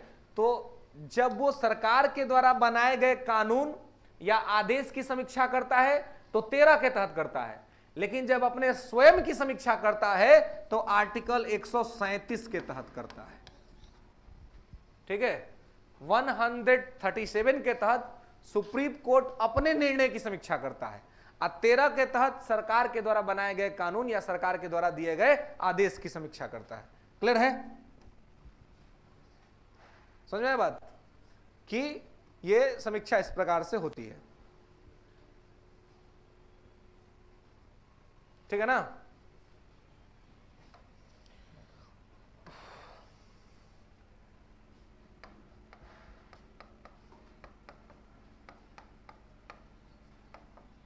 न्यायिक समीक्षा, इसी को न्यायिक पुनरावलोकन भी कहते हैं, है ना। हिंदी में, इंग्लिश में तो एक ही शब्द है जुडिशियल रिव्यू, हिंदी में न्यायिक समीक्षा के साथ साथ इसको न्यायिक पुनरावलोकन भी कहते हैं। ठीक है, तो न्यायिक पुनरावलोकन कहा जाए या न्यायिक समीक्षा कहा जाए, बात एक ही है। ठीक है, बात में कोई अंतर नहीं है, मतलब एक ही है। तो न्यायिक समीक्षा की शक्ति 13 के तहत, और जो पुनरावलोकन की शक्ति मतलब 137 के तहत। तो इसमें क्या है कि अपने निर्णय की समीक्षा करता है, और यहां पर सरकार के द्वारा बनाए गए कानून या सरकार के द्वारा दिए गए आदेश की समीक्षा करता है कि कहीं सरकार ने जो आदेश दिया है वो गलत तो नहीं है ना, या सरकार ने जो कानून बनाया वो जनता के खिलाफ तो नहीं है। तो इन सभी चीजों की जांच परख इसके अंतर्गत करता है। क्लियर है, कोई दिक्कत? हाँ,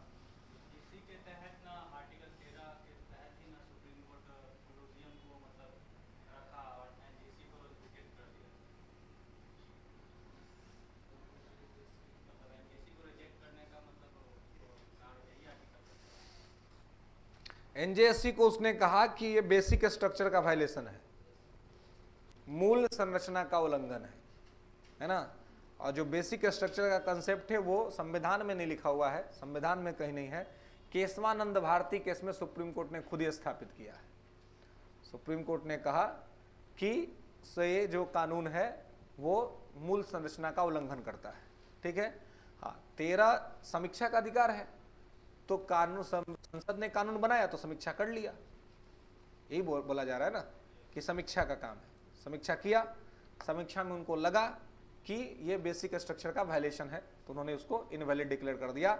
लेकिन न्यायिक नियुक्ति आयोग से संविधान के किसी भी मौलिक संरचना का उल्लंघन नहीं होता है, किसी भी बेसिक स्ट्रक्चर का कोई वायलेशन नहीं होता। उसमें कुछ है नहीं, उसमें क्या है, उसमें यही बात कहा गया है कि भाई कॉलेजियम को खत्म करके और एक नई व्यवस्था बना दी जाए, जिस व्यवस्था के तहत जजों की नियुक्ति की जाएगी सुप्रीम कोर्ट और हाई कोर्ट में, है ना।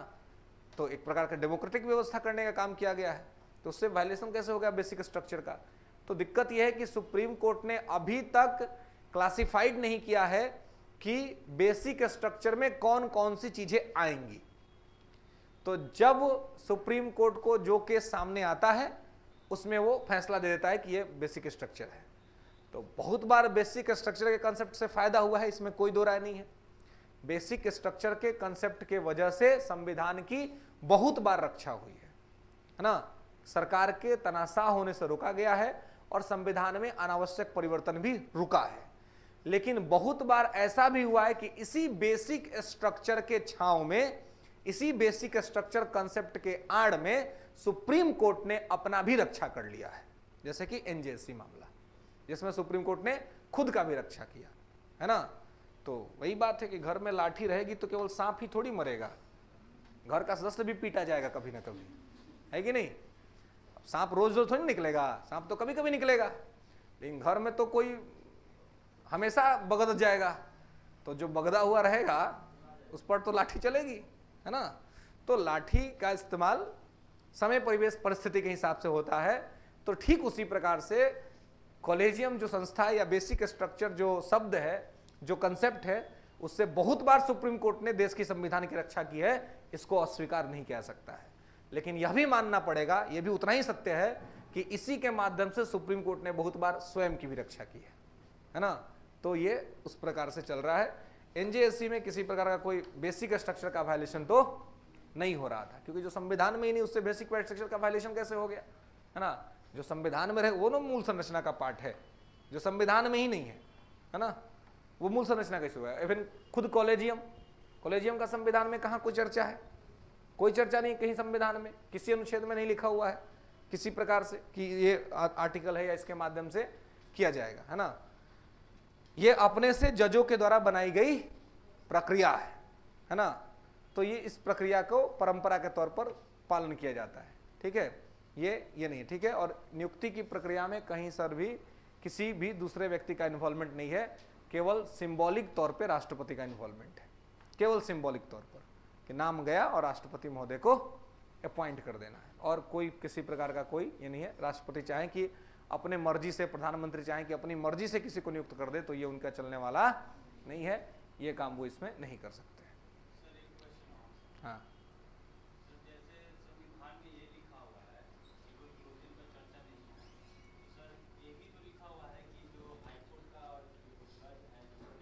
सुप्रीम कोर्ट में ये कहाँ लिखा हुआ है कि कॉलेजियम का चर्चा नहीं है। मैंने ये कहा, हाँ हाँ,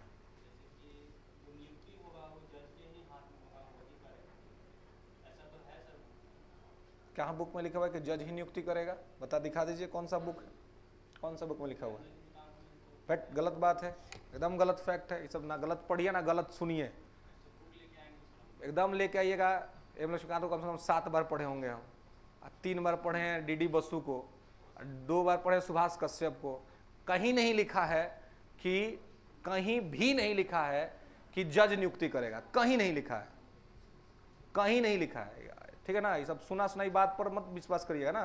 कुछ लोग उस दिन बकैती मार रहे थे कि संविधान में लिखा है, संविधान करता है ना। संविधान का किताब खोल के दिखा दीजिए तो कहाँ लिखा हुआ है, कहीं संविधान में नहीं लिखा हुआ है, कहीं भी नहीं लिखा हुआ है कि जज नियुक्त करेगा, कहीं भी नहीं लिखा हुआ है। संविधान में लिखा हुआ है कि सलाह पर नियुक्ति होगा, सलाह पर।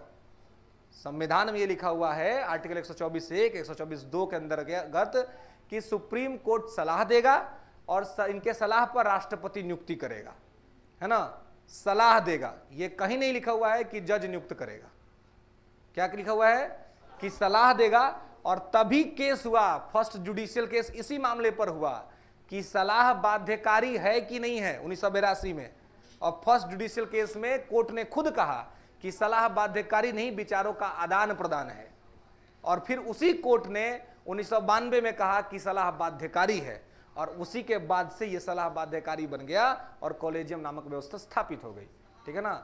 अभी लाइब्रेरी में बहुत सारा रखा हुआ है लक्ष्मीकांत का किताब, ठीक है, क्लास से निकलना उसको खोलना, खोज के दिखाना हमको कि कहाँ पर लिखा हुआ है कि न्यायपालिका जो है सो नियुक्ति करती है। ठीक है, कहीं नहीं लिखा हुआ है। तो फालतू का बात ना तो सुनना है ना याद रहे। एक बार कंसेप्ट गलती बन गया ना, जीवन भर गलती रहेगा। जब बन जाएगा तो गलती लिखाएगा भी। ठीक है, तो एक गलत चीज का जो डिसएडवांटेज है वो जीवन भर झेलना पड़ेगा। अगर नेता बनना है तो कोई बात नहीं, कोई तो गलत बोलिए सही बोलिए, कोई थोड़ी ना फर्क पड़ता है ना। नेता लोग थेथोलॉजी करते हैं, है ना, उसमें क्या होता है कि वो गलत बोलेंगे तो भी उस पर अडिग रहेंगे, है ना। और आपका अल्टीमेट लक्ष्य तो नेता बनना नहीं है, प्रशासक बनना है, एडमिनिस्ट्रेटर बनना है। तो आपको फैक्ट को अपने साथ रखना ही पड़ेगा, संविधान को अपने साथ रखना पड़ेगा, संविधान में लिखित बातों को रखना पड़ेगा, है ना। कि अगर आप संविधान की बात कर रहे हैं तो संविधान की जानकारी रखना सबसे पहले जरूरी है कि संविधान में क्या बातें लिखी हुई हैं और क्या बातें नहीं लिखी हुई हैं। तभी जाकर के आप संविधान के अनुकूल काम कर पाएंगे। अन्यथा अपने हित में भी संविधान का इंटरप्रिटेशन होता है हमारे देश के अंदर में। सत्ता पक्ष अपने हिसाब से व्याख्या करता है संविधान का और विपक्ष अपने हिसाब से व्याख्या करता है संविधान का। और इस चक्कर में आम जनता जो है उसको समझ में नहीं आता है कि एक्चुअल में संविधान क्या है ना। और संविधान को किस वजह, तो इसलिए ही देश में खड़ा किया जाता है ब्यूरोक्रेसी को। ब्यूरोक्रेट्स इसीलिए खड़े किए जाते हैं कि ये कम से कम निष्पक्ष होंगे, है ना, और ये सही चीजों को पढ़ेंगे, सही तरीके से इसके बारे में अध्ययन करेंगे और जनता तक सही इंफॉर्मेशन पहुंचाएंगे, है ना। क्योंकि इनका पॉलिटिक्स से कोई खास लेना देना नहीं है। ये उसके अपने जो संविधान जो बाबा साहब के हाथों लिखा गया है उसकी जो व्याख्या है उसको ठीक तरीके से करेंगे, उसको समझेंगे और व्यवस्था को संवैधानिक अनुकूल बनाएंगे। क्योंकि इनको सर्विस लंबा देना है और पॉलिटिशियन का सर्विस शॉर्ट टर्म का होता है ना। इनका सर्विस बहुत ज़्यादा समय का नहीं होता है। तो इसलिए ब्यूरोक्रेट्स की रिस्पॉन्सिबिलिटी बढ़ जाती है। इसीलिए आपके सिलेबस में इन सभी चीज़ों को शामिल किया गया है कि सभी चीज़ को पढ़ ले, देख ले, समझ ले, फिर आगे बढ़े। Okay, proceed. क्या लिखे हैं?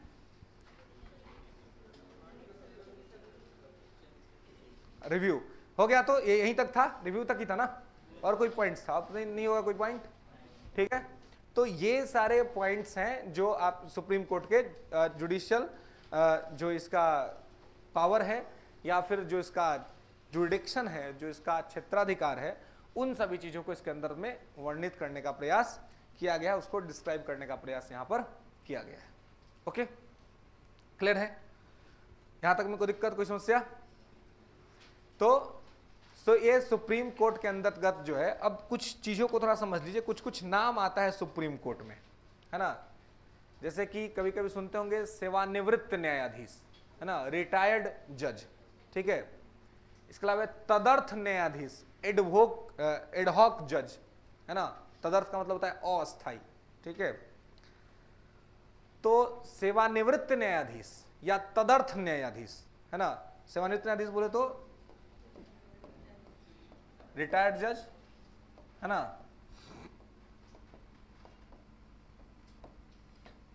और एक होता है तदर्थ न्यायाधीश, एडहॉक।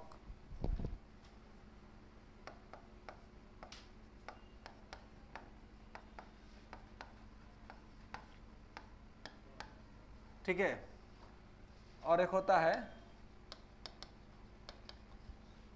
अस्थायी मुख्य न्यायाधीश।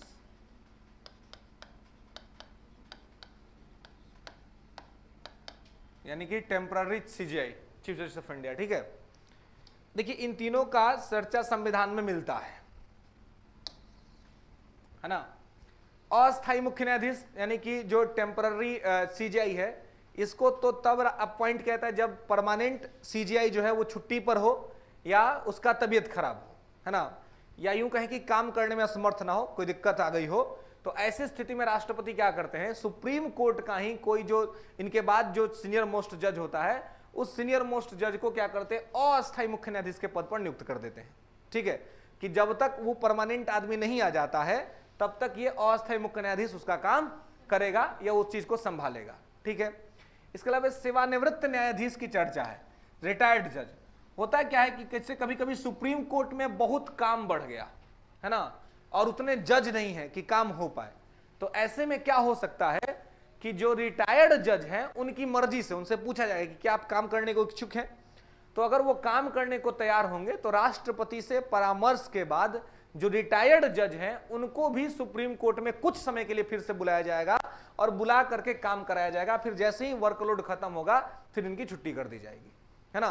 तो सेवानिवृत्त रिटायर्ड जज से काम कराने का वहां पर प्रोविजंस है, वो करा सकते हैं राष्ट्रपति से सलाह के बाद। ठीक है, इसके अलावा तदर्थ न्यायाधीश एडहॉक जज जो है, ये तदर्थ न्यायाधीश हाई कोर्ट से लाए जाते हैं। जैसे सुप्रीम कोर्ट में भी 34 जज है ना, सीजीआई को मिला करके, और काम बहुत बढ़ा हुआ है। ठीक है, सेवानिवृत्त न्यायाधीश काम करने को तैयार नहीं, क्योंकि ऑलरेडी 65 वर्ष बाद ही रिटायर्ड होते हैं, तो अब मतलब काम करने की जो इफिशियंसी है वो भी उनकी घट जाती है, स्वास्थ्य उतना बढ़िया नहीं रहता है कि काम कर पाए, तो ऐसे में हो सकता है कि ये लोग बहुत तैयार ना हो पाए। ठीक है, तो तदर्थ न्यायाधीश बुलाया जाता है। तदर्थ मतलब एडहॉक, ये भी अस्थायी होते हैं, तो ये लोग आते हैं अलग अलग राज्यों के हाई कोर्ट से, है ना। जब सुप्रीम कोर्ट में वर्कलोड काफी बढ़ा रहता है तो काम समय पर कंप्लीट कराने के लिए संविधान में चर्चा है कि तदर्थ न्यायाधीश की नियुक्ति हो सकती है, एडहॉक जज को नियुक्त कर सकते हैं, और एडहॉक जज जो होंगे वो डिफरेंट हाई कोर्ट के जज होंगे। ठीक है, अलग अलग हाई कोर्ट से उनको बुलाया जाएगा और उनको बना दिया जाएगा। ठीक है, और ये लोग जज के तौर पे यहां पर काम करेंगे। ठीक है, जो भी एडहॉक जजेज होंगे वो, और जैसे ही फिर वर्कलोड खत्म होगा इनको अपने अपने हाई कोर्ट में भेज दिया जाएगा जहां जहां से आए थे। तो इनको वहां से लाने के लिए भारत के राष्ट्रपति से राय करना पड़ेगा, इसके बाद संबंधित उच्च न्यायालय का जो चीफ जस्टिस है उससे बात करना पड़ेगा, और राज्य के राज्यपाल से बात करना पड़ेगा। ये सब लोग तैयार होंगे तो उनको यहाँ पे भेजा जाएगा और आकर के सुप्रीम कोर्ट के अंदर में काम संभाल देंगे। फिर काम जब खत्म हो जाएगा तो इनको उनके हाई कोर्ट भेज दिया जाएगा। लेकिन उसके बाद जब सुप्रीम कोर्ट के लिए कॉलेजियम सिफारिश भेजेगी तो प्रयास ये करेगी कि तदर्थ न्यायाधीश के तौर पर, एडहॉक जज के तौर पर जिन लोगों ने काम किया है ना, उन्हीं को भेजा जाए, दूसरे को नहीं भेजा जाए, क्योंकि उनके पास ऑलरेडी सुप्रीम कोर्ट में काम करने का एक्सपीरियंस है, अनुभव है। ठीक है, नहीं, ये हाई कोर्ट से आते हैं। हाई कोर्ट में जैसे कि पटना हाई कोर्ट है तो इसमें बहुत सारे जज काम कर रहे हैं, तो सुप्रीम कोर्ट के जो सीजेआई हैं वो बात करेंगे पटना हाई कोर्ट के सीजे से, चीफ जस्टिस से, कि भाई हमको आपके यहाँ से कुछ जज चाहिए, है ना, जो सुप्रीम कोर्ट में हमको उनसे काम लेना है। ठीक है, तो यहाँ के जो सीजे हैं, जो चीफ जस्टिस हैं पटना हाई कोर्ट के, वो अब देखेंगे कि हम किसको भेज सकते हैं, है ना। तो साधारणतया अब सुप्रीम कोर्ट में भेजने का बात है तो वो उसी को भेजेंगे जो यहाँ का बेस्ट परफॉर्मर होगा, है ना, जो बेस्ट परफॉर्म कर रहा होगा, जो अच्छा काम कर रहा होगा, उसी को भेजेंगे, है ना। तो जो बेहतर काम करता है, बढ़िया काम करता है, उसी को सुप्रीम कोर्ट के लिए वो रेकमेंड कर देते हैं कि यह सुप्रीम कोर्ट जाएगा। ये अलग अलग हाई कोर्ट से, अलग अलग दो तीन अलग अलग हाई कोर्ट से बुला करके वहां पे जा सकते हैं, काम करेंगे। तो ये उस राज्य के हाई कोर्ट का चीफ जस्टिस तय करेगा, क्योंकि वो जिस नाम को भेजेगा वही वहां पे जाएंगे, तो वो तय करेगा। और वो साधारणतया वही काम को देखता है, एक्सपीरियंस को देखता है कि काम करने का अनुभव किसको ज्यादा है, जिसके पास ज्यादा होता है उसको वहां पर वो भेज देता है काम के लिए। ठीक है, हाँ, राज्यपाल से ये डिस्कशन होता है, क्योंकि चूंकि राज्य में इनको शपथ राज्यपाल ही कराता है। हाईकोर्ट जब पढ़ेंगे तो वहां पे देखेंगे कि नियुक्ति केंद्र से ही होता है, राष्ट्रपति ही नाम ऑर्डर लिखा करके भेज देते हैं, लेकिन शपथ होता है राज्य में, राजभवन में राज्यपाल को राज्यपाल बुलाता है उन लोगों को, जो भी जस्टिस यहाँ पे अपॉइंट होते हैं उनको राजभवन में उनकी शपथ हो जाती है। ठीक है, तो इसलिए इस पूरे मामले में चूंकि उसने शपथ दिलवाया है तो उनको दूसरे जगह भेज रहे हैं, तो इस संबंध में जो आपका सीजे है, जो चीफ जस्टिस है, वो राज्यपाल से भी मशविरा करता है कि हम इन लोगों को यहाँ पर भेज रहे हैं। मतलब एक प्रकार से उसकी भी सहमति इसमें लेनी पड़ती है। ठीक है, क्योंकि हमारा जुडिशियल सिस्टम कंप्लीट इंटीग्रेटेड है, एकीकृत है, और राज्यपाल राज्य में केंद्र का प्रतिनिधि है, ठीक है, और सुप्रीम कोर्ट हमारा फेडरल कोर्ट है ना, सबसे बड़ा कोर्ट है। तो इस हिसाब से भी राज्यपाल को इस पूरी प्रक्रिया में शामिल करना अनिवार्य हो जाता है कि एकात्मक व्यवस्था जुडिशरी में अपनाई गई है और राज्यपाल राज्य में उनको शपथ दिलाता है। इसलिए यहाँ से जज अगर कहीं जा रहे हैं तो इस प्रक्रिया में राज्यपाल को भी शामिल किया जाता है, ताकि सेंट्रल गवर्नमेंट को भी सारी सूचनाएं मिलती रहें, क्योंकि वो इसीलिए राज्य में उसको अपॉइंट ही किया गया है। ठीक है, तो ये तीनों न्यायाधीश का चर्चा संविधान में मिलता है। ठीक है, संविधान में इनके बारे में चर्चा मिलती है। अस्थायी मुख्य न्यायाधीश, सेवानिवृत्त न्यायाधीश और तदर्थ न्यायाधीश। ये ध्यान रखेंगे कि ये लोग केवल न्यायाधीश ही बनते हैं, ये लोग कभी चीफ जस्टिस नहीं बनेंगे। चीफ जस्टिस बनेगा जो अस्थायी, वो सुप्रीम कोर्ट में ही काम करने वाला जज होगा, जो तत्कालिक सीजीआई के बाद सीनियर मोस्ट होगा, है ना, जिसका सुप्रीम कोर्ट में जज बनने का मौका होगा। ठीक है, अभी एक मामला, एक विवाद चल रहा है। गवर्नमेंट ने एक गेम खेल दिया है। गेम क्या कर दिया है कि इसके बाद जिन जज साहब को सुप्रीम कोर्ट में मुख्य न्यायाधीश बनना है, उनका दूसरा हाई कोर्ट में ट्रांसफर कर दिया है। अभी मामला बहुत गंभीर हो गया है, चर्चा चल रहा है कि क्या ये करना संवैधानिक था, असंवैधानिक है, और इस पर कोर्ट और सरकार के बीच के जो संबंध है वो गड़बड़ हो गए, है ना। एक तो कॉलेजियम को लेकर के किरण रिजिजू के साथ लगातार डिबेट चल रहा है सुप्रीम कोर्ट का, है ना, तो संबंध वैसे खराब है। और इस प्रकार से एक जो स्टैंड लिया गया है ना, उसके कॉन्स्टिट्यूशनल क्वेश्चंस खड़े हो रहे हैं कि वो सही हुआ है या गलत हुआ है। गवर्नमेंट अपना स्टैंड क्लियर करेगी कि क्या है, नहीं है, किस प्रकार से है, लेकिन इस तरह का विवाद फिलहाल देश में चल रहा है।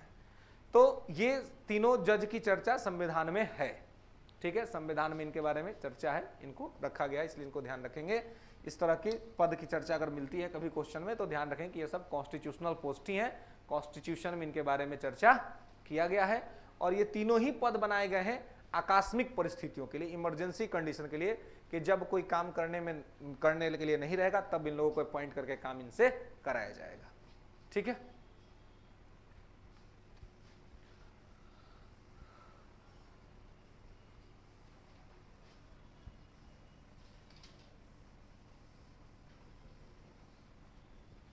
चलिए, तो इसके अलावे एक चीज है कि place of supreme court, Supreme court कहां होगा, है ना। इस संबंध में कभी कभी क्वेश्चन बनता है कि सुप्रीम कोर्ट, क्या सुप्रीम कोर्ट का जगह बदल सकता है। इसके लिए एक आर्टिकल ही है, आर्टिकल 130, सुप्रीम कोर्ट का स्थान, प्लेस ऑफ सुप्रीम कोर्ट।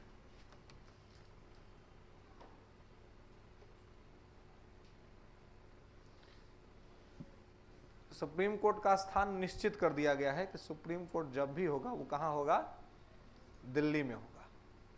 ठीक है, तो अगर आपसे ये पूछा जाए क्या सुप्रीम कोर्ट का स्थान बदला जा सकता है, तो पहले तो आपको कहना है कि नहीं, सुप्रीम कोर्ट का स्थान नहीं बदला जा सकता है, सुप्रीम कोर्ट दिल्ली में है, दिल्ली में ही रहेगा।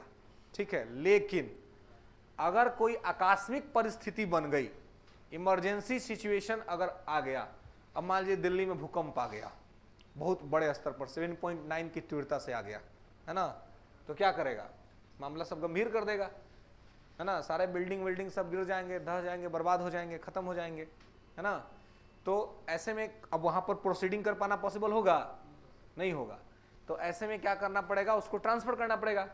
तो परमानेंट तो सुप्रीम कोर्ट जो होगा वो दिल्ली में ही होगा, है ना, ये परमानेंट तो दिल्ली में ही होगा, कहीं और नहीं होगा। ठीक है, लेकिन अगर कोई इमरजेंसी सिचुएशन ऐसा बनता है तो इसका क्या हो जाएगा, प्लेस चेंज कर दिया जाएगा, इसका जो स्थान है वो बदल दिया जाएगा, वो भी कुछ समय के लिए, अस्थायी तौर पर, जब तक कि दिल्ली में रिकंस्ट्रक्शन नहीं हो जाता है, पुनर्निर्माण नहीं हो जाता है ना।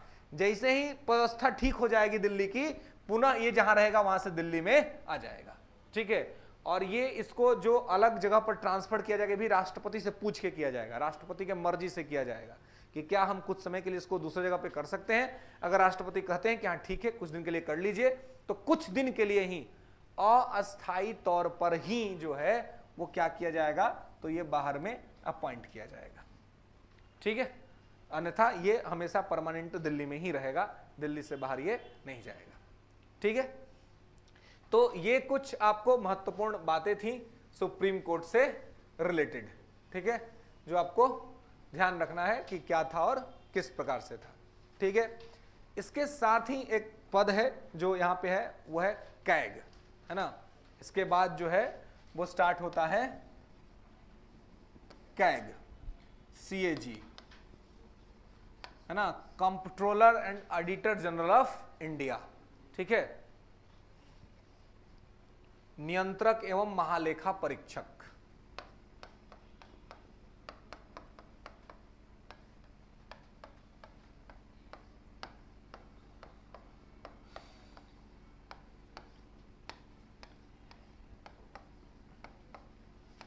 नियंत्रक एवं महालेखा परीक्षक, कंप्ट्रोलर एंड ऑडिटर जनरल। इसकी चर्चा ये आर्टिकल 148 से लेकर के 151 तक में है, ठीक है।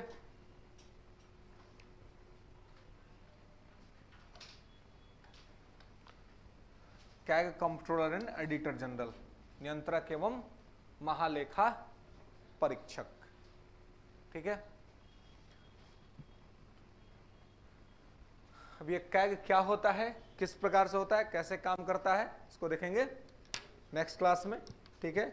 और उसके बाद शुरू करेंगे स्टेट गवर्नमेंट, राज्य सरकार।